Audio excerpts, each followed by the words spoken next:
Hello. A recent courage challenge that I gave was to ask for money, and I put it on a forum. I had a lot of responses from people, not all of them great. Some were great, some weren't, doesn't matter. But the challenge was ask for money. And I sent it out as a text broadcast, which I have been doing. And a friend challenged me to say, well, you know, we've got to give some context. Why are you asking us to do this? Why is it courageous for you? Maybe it's not, you know. But all these challenges I do, I consciously, I want to challenge myself. So they're not easy, they're not just things I do. You know, I think anything, as I always say, anything outside of our comfort zone is where the magic lives, and that's where courage, it takes courage to do that, right? So the asking for money came as a result of an idea that I had some years ago, which was I wanted to get some money together to move to South Africa, where I live now. And I asked a friend, I said, you know, how can I get some money together really quickly, you know? And she said, well, ask for it. And I didn't want to hear that answer, so I kind of laughed and went, nice one, yeah, good, yeah. So how do I get money really quickly? And she said exactly the same thing. She looked into my eyes and she said, ask for it. And I knew she was right. And what came up for me was all my fears, my concerns. What would people think of me? Would they think I was begging? My life isn't successful. I've had a private education. You know, I'm a white male. Oh, for heaven's sake, come on. So I did. And I wrote 40 letters. This was 20 years ago. I wrote 40 letters.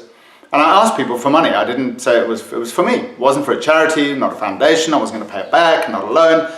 And it was the most extraordinary journey, because what was interesting was the people who I sneakily thought would be the ones who would give me money kind of didn't, and the ones who I didn't think would give me money did. And what was really interesting was I remember getting it was in the days of pages before cell phones, and I got a paging message from my mother, and it said, ring mum urgently. So I rang my mother and she said, I can't believe what you've done. This is so embarrassing. This is so awful. I've had this person on the phone and that person on the phone. What has got into you? But the point is, I wanted to just exercise, you know, this incredible thing of asking for stuff.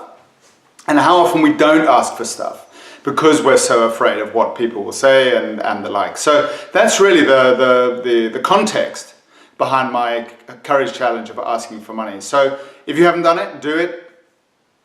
Try it. See what happens. Don't give up there. Keep going. And the question always is, what's the worst that could happen? And the worst that could happen isn't actually very bad, you know.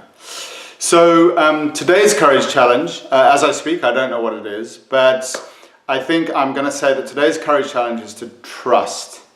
Really, really trust. I need to trust something at the moment. I've got something going on in my life. I really need to just trust. No anxiety, no worry is going to make any difference at all. And so that's what I'm going to do, and I'm going to invite you to do the same. So today is a day of trusting. Have the courage to trust and see what happens. And please put your comments underneath this video. Interact with me, engage with me, agree, disagree. I'd be really, really grateful, because this is such a magical journey. I've been doing this for about 4 or 5 months now, and it's rich. It's a rich vein of opportunity and challenges. So have a great day. Thanks. Bye.